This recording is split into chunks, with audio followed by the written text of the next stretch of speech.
Hello everyone. आज हम लोग इंग्लिश मीडियम क्लास के लिए इलेक्ट्रोस्टैटिक्स में लेक्चर 12 करने वाले हैं। लेक्चर 12 में हम लोग एक नया सेक्शन पढ़ने जा रहे हैं। अभी हम लोग जो चैप्टर हमारा चल रहा है electric charge and it's field, हमने चार्ज के कारण इलेक्ट्रिक फील्ड निकाला, पॉइंट चार्ज के कारण जो फॉर्मूला था 1/4πε0 Q/r², उसको डिड्यूस किया और डाइपोल के कारण फील्ड निकाले, टॉर्क निकाले। अब एक नए सेक्शन की हम लोग बात करेंगे, वो क्या है, गॉसेस थ्योरम। हालांकि कुछ किताबों में इसको अलग चैप्टर बना दिया गया है, लेकिन एनसीईआरटी आप देखेंगे तो Gauss's theorem electric charge and field में ही दिया हुआ है। हम लोग एनसीईआरटी के अनुसार 2 ही चैप्टर बनाएंगे इलेक्ट्रोस्टैटिक्स में। इलेक्ट्रोस्टैटिक्स में 2 ही चैप्टर पढ़ेंगे, पहला क्या, इलेक्ट्रिक चार्ज एंड फील्ड, और दूसरा इलेक्ट्रिक पोटेंशियल एंड कैपेसिटर। ठीक है, तो फर्स्ट चैप्टर का ये अंतिम टॉपिक चल रहा है गॉसेस थ्योरम। गॉसेस थ्योरम है क्या, इसको पढ़ने के लिए, इसको समझने के लिए हम लोग कुछ टर्म्स के बारे में जानना होगा। जैसे 2-3 टर्म्स हैं, इसको पहले डिफाइन करेंगे, समझेंगे, उसके बाद गॉसेस थ्योरम समझ पाएंगे। तो सबसे पहले एक बात आती है एरिया वेक्टर। एक आएगा आपको सॉलिड एंगल, और सबसे इंपॉर्टेंट जो आएगा इलेक्ट्रिक फ्लक्स। ये तीनों टर्म को डिफाइन करेंगे, उसके बाद हम समझ पाएंगे गॉसेस थ्योरम क्या है और इसका एप्लीकेशन क्या है। तो सबसे पहले बात करें हम एरिया वेक्टर का।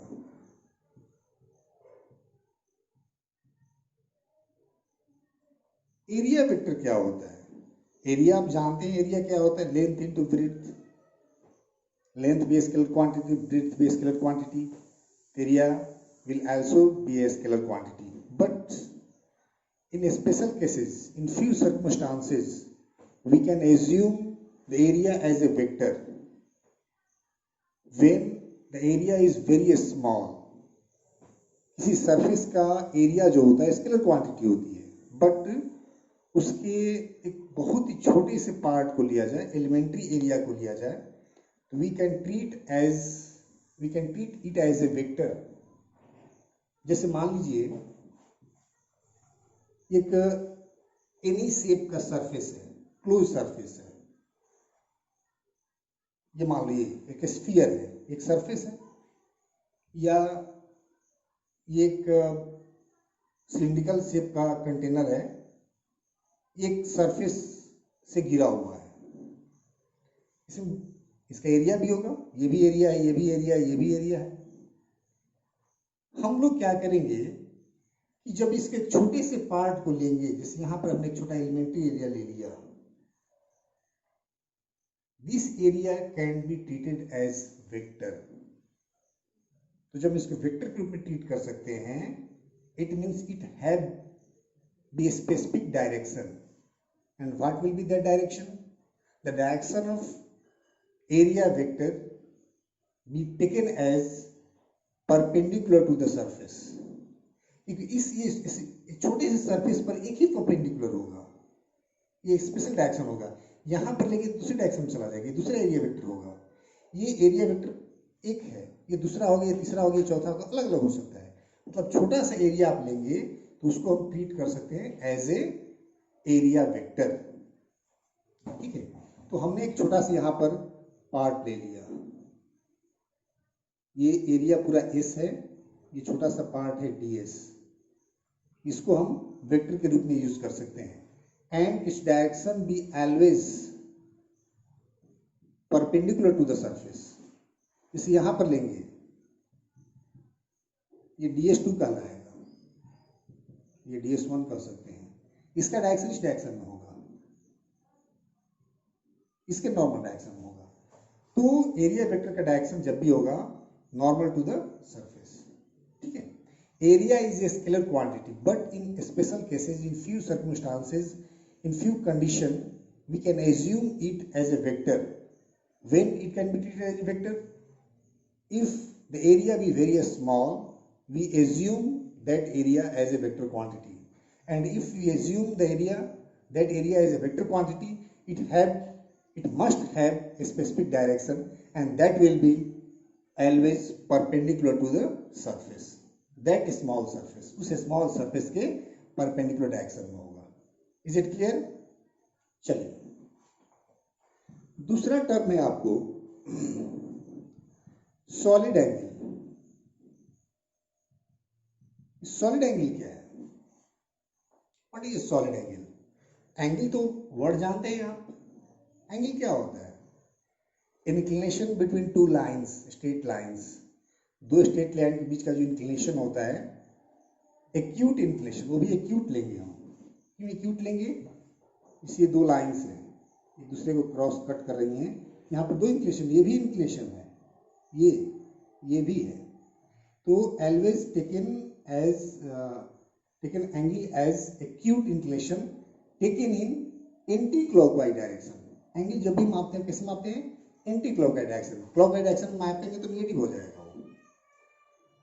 तो ये आपका एंगल होता है. कैसे डिफाइन है? इसको आर्क कहते हैं और ये रेडियस होता है. थीटा इक्वल टू होता है arc by radius, L by R, length by length. ठीक है, सिमिलर क्वांटिटी का रेशियो होता है और इसका यूनिट हम लोग रेडियन मानते हैं. जो हमारा फंडामेंटल बेसिक क्वांटिटीज हैं उसके हेल्प से इसका यूनिट हम नहीं निकाल सकते, क्योंकि लेंथ कट जाएगा, इसका यूनिट नहीं होगा. लेकिन ये सप्लीमेंट्री क्वांटिटीज हैं, इनका यूनिट एज्यूम किया गया है. क्या एज्यूम किया गया है? तो एंगल के लिए यूनिट क्या लिया गया है? रेडियन. क्या लिया गया है? रेडियन. अब यहाँ पर हम लोग बात क्या करना है? सॉलिड एंगल के बारे में. कि सॉलिड एंगल क्या है? तो सॉलिड एंगल समझने के लिए कुछ एग्जांपल्स देख सकते हैं आप. एग्जांपल क्या समझ सकते हैं? तो एक स्फीयर लीजिए, सॉलिड स्फीयर. बहुत आसान तरीका है कि आप एक तरबूज ले लें, स्फेरिकल तरबूज जो होता है उसको ले लें, और आप क्या करते हैं कि जब खरीदने जाते हैं तो देखते हैं कि अच्छा है कि नहीं. उसके लिए वो क्या करता है, दुकान वाला उसमें से कुछ पोर्शन काट के निकाल लेता है. जो कट के निकलता है वो कैसा होता है? कोनिकल होता है, कोन जैसा होता है. तो कोन एक सरफेस निकल रहा है, ऊपर का एक सरफेस होता है, नीचे एकदम पतला होता है. तो इस सरफेस निकलने से तरबूज के अंदर जो एंगल बना है, that angle is known as solid angle. ये कह सकते हैं, जो कुल्फी आप खाते हैं ना, कुल्फी का जो पापड़ी होता है जिसमें हम लोग आइसक्रीम भरते हैं, वो खाली जब है उसके अंदर में जो कोन बना हुआ है, एंगल बना हुआ है, दैट इज सॉलिड एंगल. वो एक सॉलिड एंगल है. मतलब सॉलिड एंगल जो बनेगा कैसे बनेगा? सरफेस से बनेगा, अंदर में बनेगा, किसी क्लोज सरफेस के अंदर में बनेगा. ठीक है, जैसे ये देखिए, ये देख सकते हैं आप,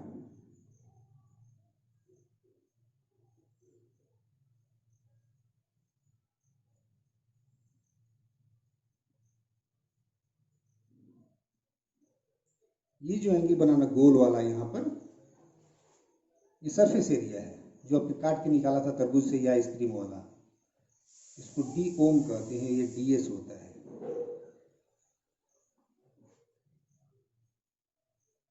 या डी ए भी ले लीजिए, एरिया है तो, और ये रेडियस है. ठीक है, सॉलिड एंगल डिफाइन कैसे है, मतलब डेफिनेशन क्या देंगे और मैथमेटिकली कैसे लिखेंगे? तो angle subtended by surface of a body at its centre. कोई स्फेरिकल बॉडी है, कोई सॉलिड बॉडी है, एनी शेप का भी हो सकता है, not spherical, only for spherical, for any shape.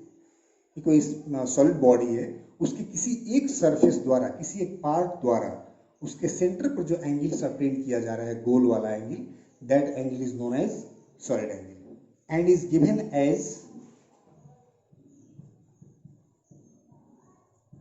Solid angle equal to surface area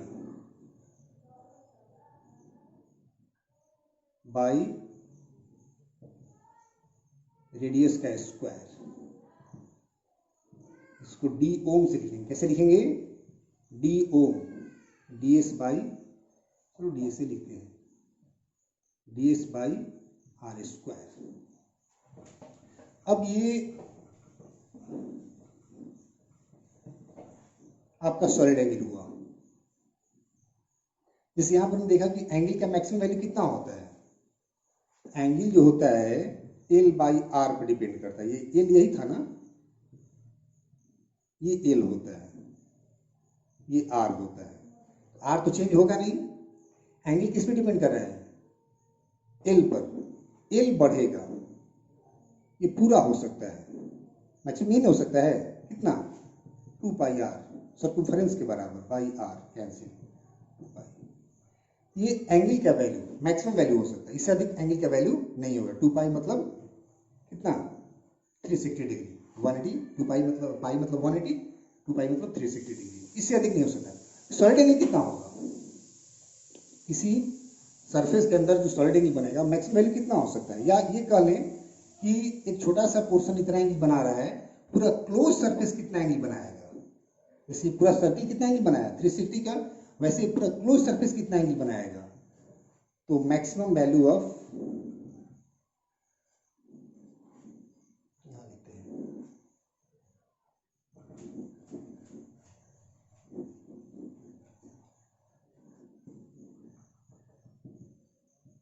maximum value of solid angle, इसको लिख सकते हैं ओम मैक्स। किस पे डिपेंड करेगा? आर पर नहीं, डीएस पर। एरिया बढ़ेगा, सॉलिड एंगल बढ़ेगा। तो मान लो स्फीयर है, ठीक है, तो स्फीयर का एक हमने पार्ट लिया था ये वाला डीएस, पूरा लेंथ कितना होगा?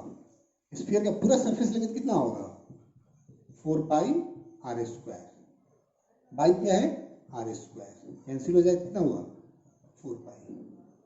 मतलब ओम मैक्स जो होगा 4 pi equal to 720 degree, 720 degree, या कहेंगे क्या? 4 पाई।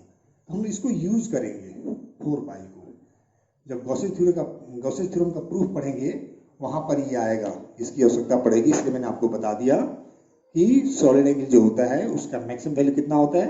4 पाई। ये किसके लिए है? एनी क्लोज सरफेस, किसी भी शेप का सरफेस हो, क्लोज होना चाहिए, उसके सेंटर पर कितना एंगल बनेगा? 4 पाई का। एसआई यूनिट क्या होता है? S R, steradian. क्या होता है? स्टेरेडियन। अगला टॉपिक देखते हैं, सबसे इंपॉर्टेंट जो है इलेक्ट्रिक फ्लक्स। ये ध्यान से देखेंगे आप लोग, इलेक्ट्रिक फ्लक्स। फ्लक्स का मतलब क्या होता है? फ्लक्स का मतलब होता है फ्लो से है, फ्लक्स रिलेट टू फ्लो। तो यहां पर किसका फ्लो? इलेक्ट्रिक का फ्लो। अब इलेक्ट्रिक के फ्लो को हम लोग इलेक्ट्रिक फील्ड लाइंस के रूप में रिप्रेजेंट करते हैं। जैसे एक कोई चार्ज है 5 कूलम का, इसकी लाइंस ये है, अगर ये 50 कूलम का हो जाएगा, इसकी लाइंस बहुत ज्यादा हो जाएंगी, डेंस हो जाएंगी। तो इलेक्ट्रिक फ्लक्स जो है को डिफाइन किया गया इलेक्ट्रिक फील्ड लाइंस के रूप में। जैसे मान लीजिए कोई चार्ज है, उसका इलेक्ट्रिक फील्ड है, उसके इलेक्ट्रिक फील्ड में हमने एक सरफेस एज्यूम कर लिया, उस सरफेस के नॉर्मल डायरेक्शन में, इसको पहले समझते हैं उसके बाद बात करते हैं। जैसे मान लीजिए ये रूम जो है यूनिफॉर्म इलेक्ट्रिक फील्ड का रूम है। यूनिफॉर्म इलेक्ट्रिक फील्ड कैसे प्रोड्यूस किए थे हमने आपको बताया था। अगर इस दीवार पे पॉजिटिव चार्ज हो जाए और इस पर नेगेटिव चार्ज हो जाए, ये उत्तर वाली दीवार पर पॉजिटिव चार्ज, दक्षिण वाली दीवार पर नेगेटिव चार्ज, तो इसके बीच में जो फील्ड बनेगा वो यूनिफॉर्म इलेक्ट्रिक फील्ड होगा, from north to south, positive charge to negative charge. अब क्या है कि इस फील्ड में हमने एक सरफेस रख दिया, ये मान लो रख दिए।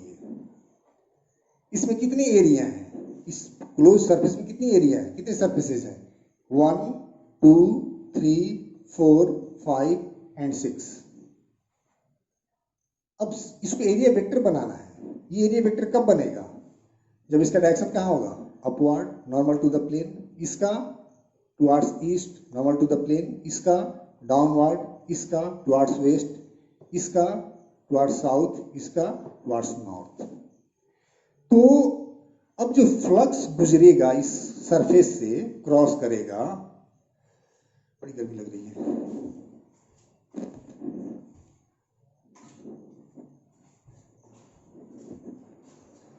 इस सरफेस से जो फ्लक्स क्रॉस करेगा वो इससे नहीं क्रॉस करेगा, क्योंकि इलेक्ट्रिक फील्ड कहाँ है, नॉर्थ से साउथ की ओर लाइंस ऐसे जा रही हैं। तो हम उस लाइंस को इलेक्ट्रिक फ्लक्स कहेंगे जो सरफेस के नॉर्मल डायरेक्शन में पास कर रही है। इस डायरेक्शन में कितनी लाइंस पास कर रही हैं, एक भी नहीं। इसमें इधर कोई लाइन जा रही है क्या, नहीं। नीचे कोई जा रही है क्या, नहीं। इधर कोई जा रही है क्या, नहीं। इस डायरेक्शन में जा रही है, तो फ्लक्स इससे क्रॉस करेगा। ठीक है, तो इलेक्ट्रिक फ्लक्स कैसे डिफाइन करेंगे, numbers of field lines crossing through the surface in its normal direction is called या इज नोन एज।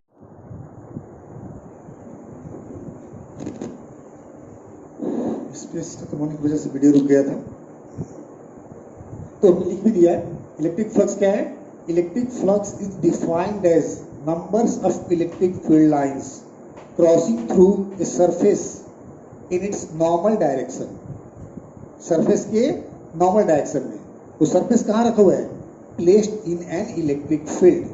कोई सरफेस अगर इलेक्ट्रिक फील्ड में रखा हुआ है तो उसके नॉर्मल डायरेक्शन में जितनी लाइंस क्रॉस करेंगी उस लाइंस के नंबर्स को हम लोग इलेक्ट्रिक फ्लक्स कहते हैं। जैसे मान लीजिए आपके पास एक इलेक्ट्रिक फील्ड है, uniform electric field. Uniform electric field कैसे रिप्रेजेंट करते हैं, पैरेलल लाइंस से। ये आपके पास एक यूनिफॉर्म इलेक्ट्रिक फील्ड है, इसमें एरिया आपने रख दिया S। इसमें कितना एरिया रखिए, एक सरफेस आपने रखा क्लोज सरफेस जिसका एरिया कितना है S। अब हमने यहाँ पर छोटा सा पोर्शन ले लिया इस एरिया का, इसका डायरेक्शन क्या होगा, नॉर्मल टू द सरफेस, जो एरिया लिए उसके नॉर्मल डायरेक्शन में। अब चाहें तो ये हम एंगल बना सकते हैं। ये एरिया पर जो नॉर्मल है वो इलेक्ट्रिक फील्ड के साथ कितना एंगल बना रहा है, थीटा। सरफेस एरिया इधर है, फील्ड लाइंस इधर जा रही हैं, तो इसका जब इसी एंगल पर दोनों हैं तो इसका कुछ प्रभाव इधर होगा, इस E का कोई ना कोई प्रभाव इधर होगा। तो इस E का जितना प्रभाव ds के डायरेक्शन में होगा वही इलेक्ट्रिक फ्लक्स होगा। ठीक है, तो इधर E है, इधर इसका कंपोनेंट कितना होगा, E cos theta.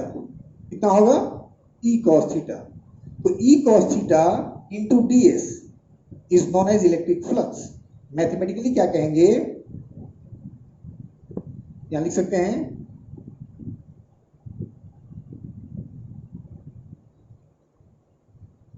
consider an elementary area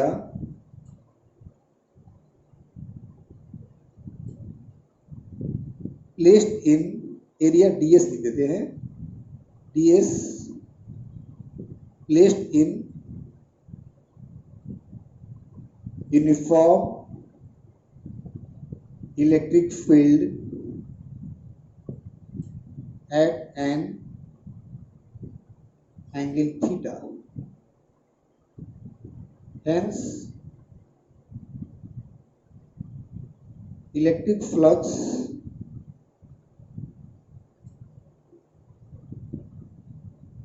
through that area, केवल उसी एरिया की बात करें जिस जो एंगल थीटा बना रहा है, उसको लिखेंगे डी फाई से। फ्लक्स को कैसे लिखते हैं, डी फाई से, E cos theta into ds, E cos theta into ds। इसको लिख सकते हैं E ds कॉस थीटा, बस रीअरेंज कर दिए, आगे पीछे कर दिए।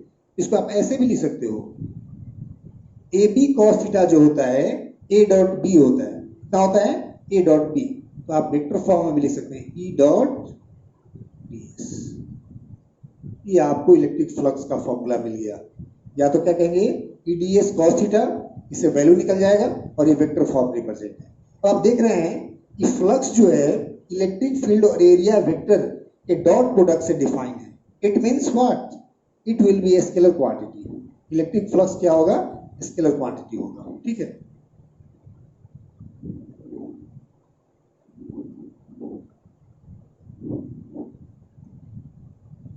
लिख सकते हैं electric flux is a scalar quantity. इसका वैल्यू जो है एज ई डी फाई जो है E D S cos theta है, मतलब डी फाई जो है ई डॉट डी एस है। ये किसके लिए है, एलिमेंट्री एरिया के लिए। इलेक्ट्रिक फ्लक्स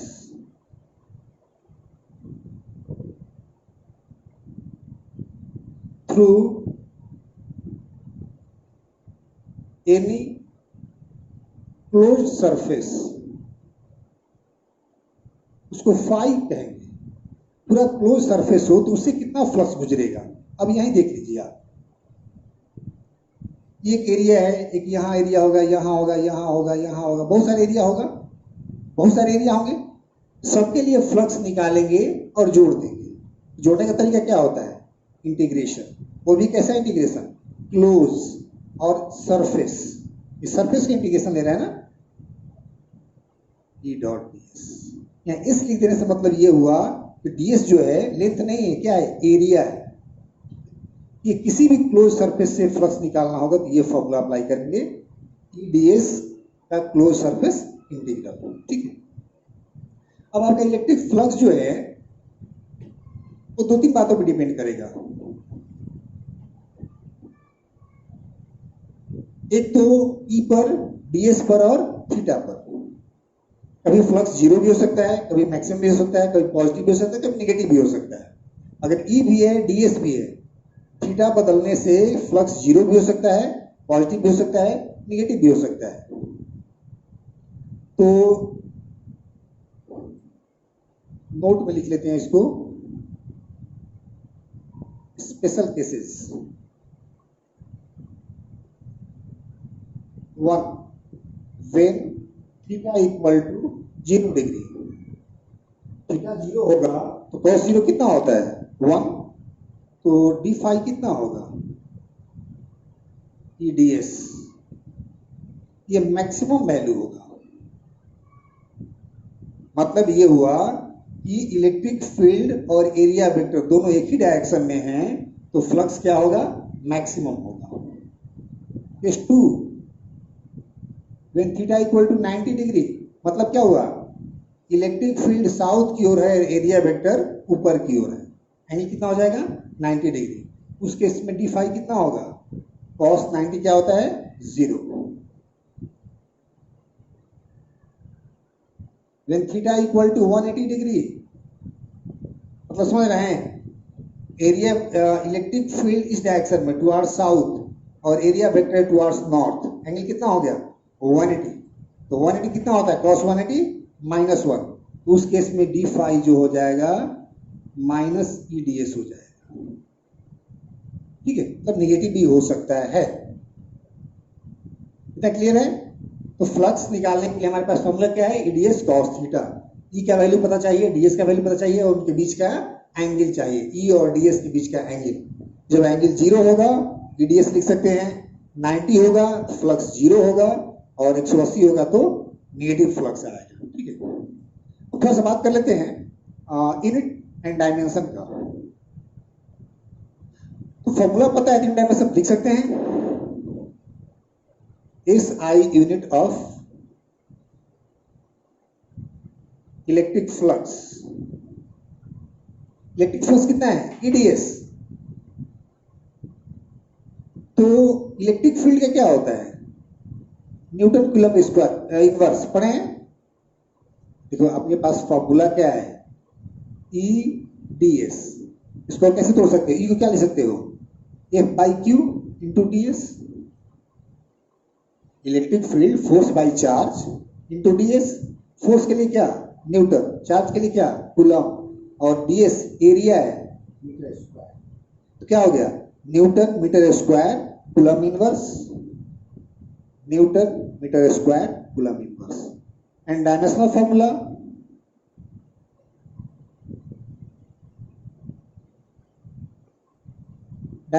क्या होगा?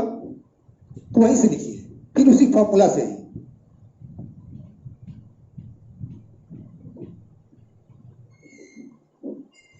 डायमेंशनल फॉर्मूला क्या होगा? फोर्स के लिए M L T inverse 2, DS के लिए एल स्क्वायर एरिया है, और चार्ज के लिए ए टी। बस एल एल एम तो एक ही है, एल और L square L Q. T -2 ऊपर जाएगा तो एक और हो जाएगा -3, और ए ऊपर जाएगा तो ए इनवर्स। क्या हो गया? M L Q T inverse 3 A inverse. मतलब आप ध्यान देंगे कभी कभी एग्जाम में इसको ए ना लिख के आई लिख देता है। 2 साल पहले आया था एग्जाम में, तो वहां पर आई लिखा हुआ था।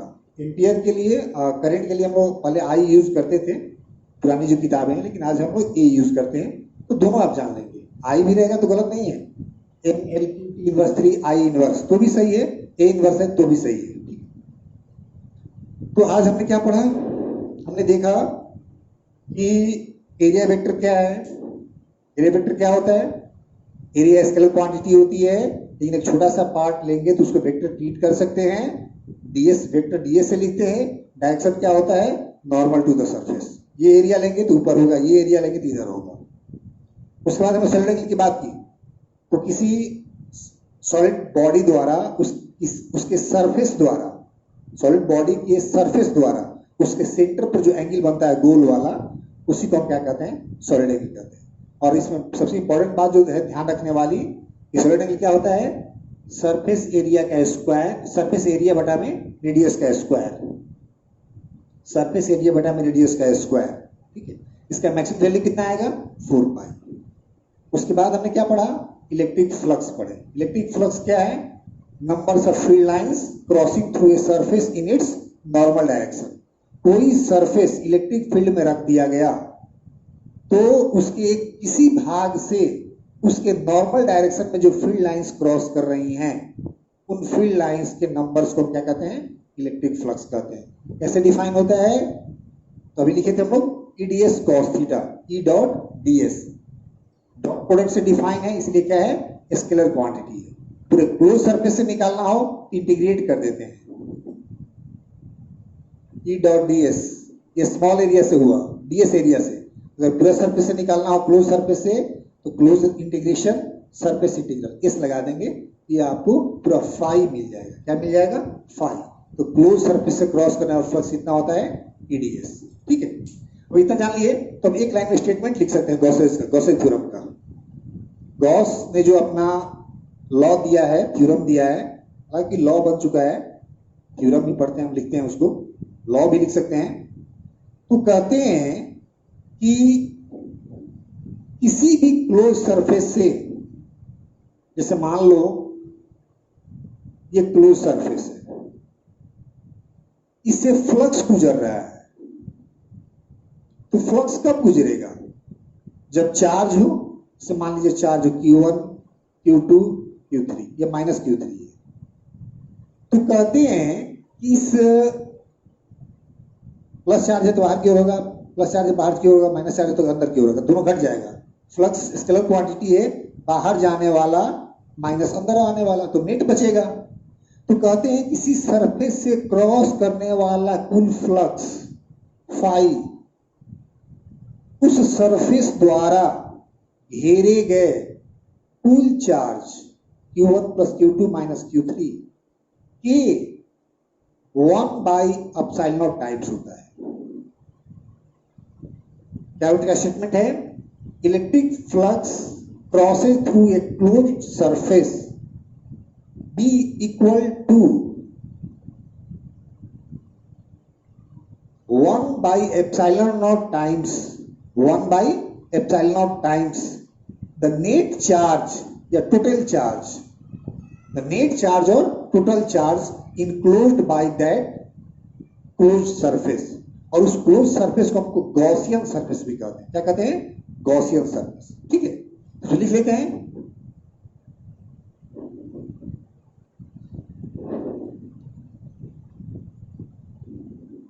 Total electric flux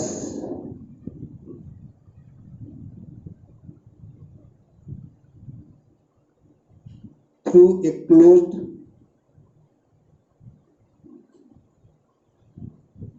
surface,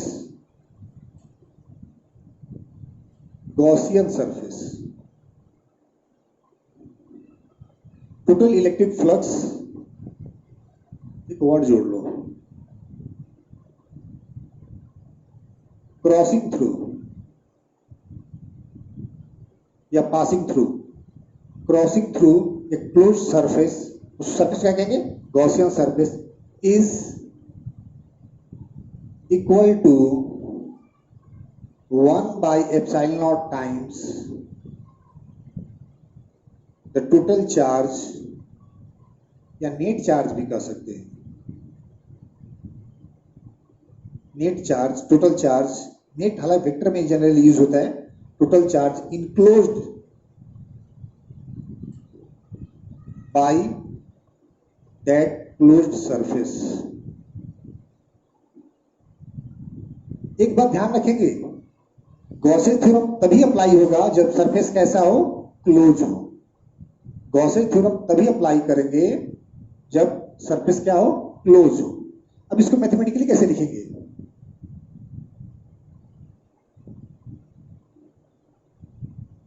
we have, ये जो स्टेटमेंट कर रहा है, टोटल फ्लक्स मतलब फाई. टोटल फाई होता क्या है? E डॉट ds का क्लोज सरफेस इंटीग्रल. ये किसके बराबर होगा?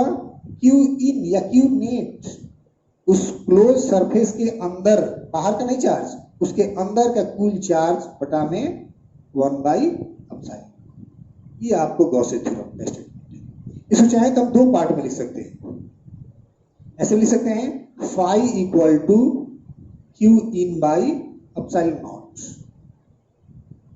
ठीक है, या E डॉट ds, फाई की जगह पर हम क्या लिख सकते हैं? E dot ds equal to Q in by epsilon. अभी दोनों एक ही फॉर्मूला, एक ही बात है, दो तरह से हमने लिख दिया. इसका फायदा क्या है? तो गॉसेस थ्योरम से दो चीजें हमको मिलती है. Gauss's theorem enables us to calculate. देखो यहां से क्या मिलेगा? अगर मान लो कोई सरफेस है, उसके अंदर का चार्ज पता है, तो क्या निकाल लेंगे? फ्लक्स तुरंत निकाल. नंबर्स काउंट करने की जरूरत नहीं. अगर पता है कि ये घर है, इस घर पे 50 कूलम का चार्ज है, तो इस रूम से क्लोज सरफेस से कितना फ्लक्स गुजरेगा? तो 50 बटा में एप्सिलॉन नॉट का value 8.85 10 to the power minus 12 मिल गया.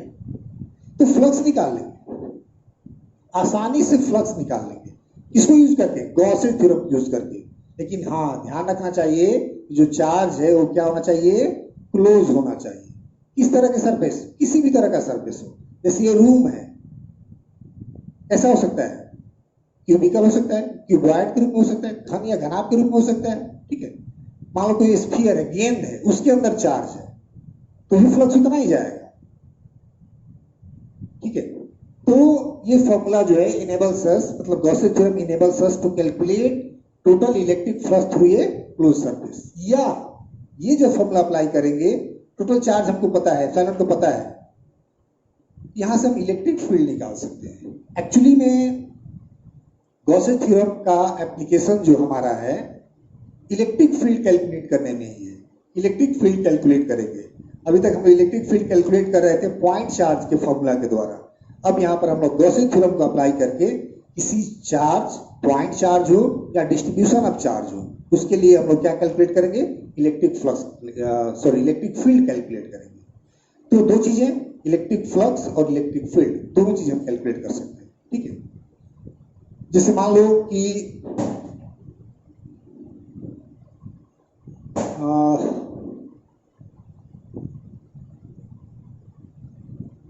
एग्जाम्पल ऐसा दिख नहीं रहा है। जैसे मान लीजिए ये बुक है, इस बुक के कॉर्नर पर एक चार्ज रखा हुआ है। जैसे मान लीजिए रूम है, छोड़ो दिख नहीं रहा होगा आपको, ये कॉर्नर मान लीजिए, जैसे यही बुक का ये कॉर्नर की बात कर रहे हैं, उस कॉर्नर की, वहां पर एक चार्ज रखा हुआ है 50 माइक्रोकूलम का।